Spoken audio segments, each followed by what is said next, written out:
দর্শক, আমি আজকে আপনাদের সাথে মৌ চাষের এই অঞ্চলে মৌ চাষের একটা পুরনো ইতিহাসের গল্প শোনাব। শ্রীনগর উপজেলার সাতগাঁও গ্রাম। বাবা মতি মিয়া, তার সন্তান বেলায়েত। বাবা মতি মিয়ার হাত ধরে এই বেলায়েত 40 বছর আগে মৌ চাষ বা মৌ পালনের সাথে সম্পৃক্ত হয়। আর বাংলাদেশে আমার পরিষ্কার মনে আছে যে 90 দশকের প্রথম থেকে আমরা ফসলের ক্ষেত্রে মৌ চাষের প্রতিবেদন প্রথম দেখিয়েছিলাম বাংলাদেশ টেলিভিশনে। কালিয়াকৈরের কট্টা ব্রিজ সংলগ্ন দুধারে যে বিস্তীর্ণ সরিষের জমি ছিল, সেই জমিতে মৌ চাষের প্রতিবেদন প্রথম দেখিয়েছিলাম।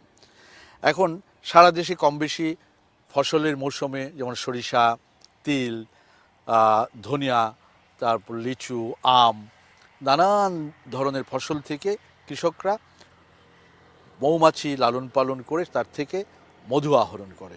এতে করে দুটো কাজ হয়, একটা হচ্ছে পরাগায়নের ফলে সেই ফসলের উৎপাদন বেড়ে যায়, অন্যদিকে সে আরেকটা বাড়তি উপাদান পায়, সেটা হচ্ছে মধু। বেলায়েতের কথা বলছিলাম। বেলায়েত বলছে যে সে 40 বছর যাবৎ মৌ চাষের সাথে সম্পৃক্ত। তিনি মৌ চাষের মাধ্যমে আজকে পর্যন্ত তার উন্নয়ন যেটি ঘটেছে সেটি হচ্ছে যে তিনি নিজের একটা পদ্ধতি দিয়ে সে এই মধুকে প্রসেসিং করে একে দীর্ঘদিন সংরক্ষণ করে এবং বাজারজাত করে। একটা সময় ছিল যখন আমি বোঝাতে চেয়েছিলাম যে সরিষার ক্ষেতে মৌবাক্স রাখলে আপনার ফসল দ্বিগুণ হবে, তখন কৃষকরা বুঝতো যে না, তার ফসল নষ্ট হয়ে যাবে, ফসলের ক্ষতি হবে। কিন্তু এই তথ্যটি বুঝতে তাদের কয়েক বছর সময় লেগেছিল। এখন কৃষকরাই মৌয়ালদেরকে নিয়ে, যারা মধুর চাষ করে তাদেরকে নিয়ে তার ক্ষেতে জায়গা করে দেয় যে আপনি মধুর চাষ করেন, আমাকে যতটুকু দেবেন, কিন্তু আমার যে ফসলের একটা উৎপাদন বাড়বে সেই বিষয়টি সে এখন 100 ভাগ বোঝে।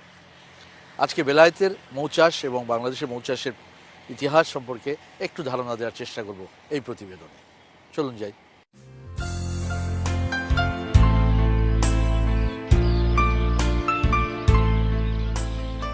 শীত মৌসুমের আবহমান বাংলার কৃষি উৎপাদনের সঙ্গে সারা দেশেই ব্যাপকভাবে যুক্ত হয়েছে মৌচাষ।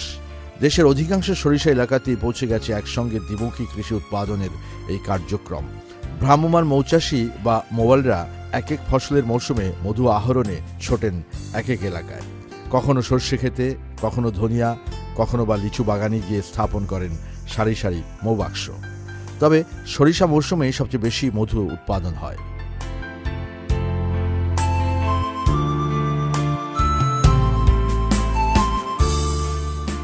এটি মুন্সিগঞ্জ জেলার সাতগাঁও।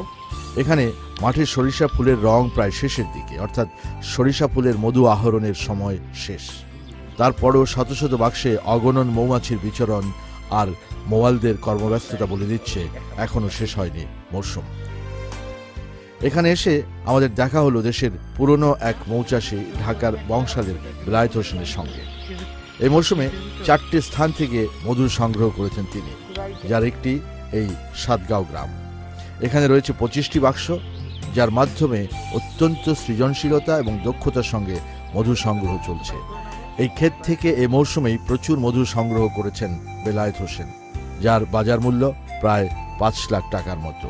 বাকি 3টি খামার থেকে একই হারে আয় হবে বলে বিশ্বাস এই অভিজ্ঞ মৌচাষীর। আমার 4টা খামার আছে। এই একটা খামার আমি নিজে ডিল করি, আর 3টা যৌথভাবে আছে। টাঙ্গাইল আছে একটা, আর 2টা আছে সিরাজগঞ্জ।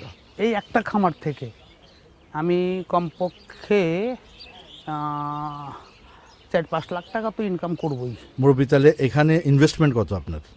ইনভেস্টমেন্ট তো এই বাক্সগুলি আর এই লোকজন খরচ, এটাই। বাহ, বেশ লাভজনক একটা ব্যাপার, বোঝাই যায়। অত্যন্ত লাভজনক করতে পারলে। বছরের সব মরশুমে সবসময় কি চাষ করেন নাকি? 12 মাস। এরা 12 মাসই এদেরকে পালতে হবে, চাষ করতে হবে। 6 মাস এরা মধু দেয় না, এদেরকে কৃত্রিমভাবে লালন পালন করে রাখতে হয়। আর 6 মাস কম কিছু আর কি মধু দেয়। যেমন সরিষার সিজনে একটা মধু দেবে ওরা, এই সিজনটা শেষ হয়ে গেল। এখন শরীয়তপুরে কালোজিরা, ধনিয়া, গুজি এগুলোর মধু উৎপাদন হবে, এটা শেষ হয়ে গেল। লিচুর বাগানে চলে যাব, সাথে সাথে এটা শেষ হবার সাথে সাথেই লিচুর বাগানে লিচুর মধু বিস্তার উৎপাদন হবে। বহু ক্রেতা আছে, সেখানে যায়। এরপরে ওই লিচু ফুলের মধু শেষ হয়ে গেলে তখন অধিকাংশই সুন্দরবন চলে যায়। এই 4টা মধু আমাদের দেশে ব্যাপক উৎপাদন হয়।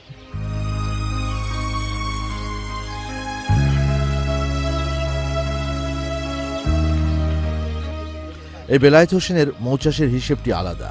তার বিবেচনায় এখানে যত বিনিয়োগ তত লাভ। পরিকল্পিতভাবে নিয়ম মেনে চাষ করতে পারলে এটি অত্যন্ত লাভজনক বলে তার দাবি। 2 লাখ টাকা খরচ করেছেন, বছরে 2 লাখ টাকা বেনিফিট পাবেন। 5 লাখ টাকা খরচ করেছেন, আপনি 5 লাখ টাকা বেনিফিট পাবেন। লাভ, অবশ্যই এটা অত্যন্ত লাভজনক ব্যবসা।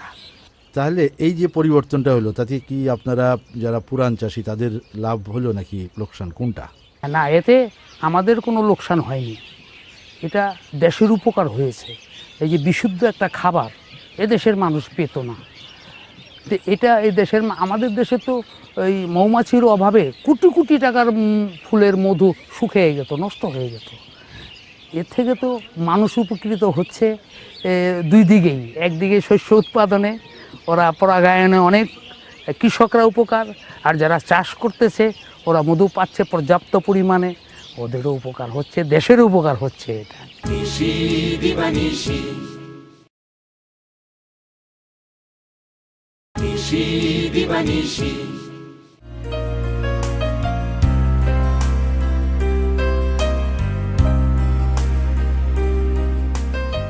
মধুর গুণগত মান রক্ষা নিয়েও বেলায়েত হোসেনের রয়েছে নিজস্ব কিছু পদ্ধতি।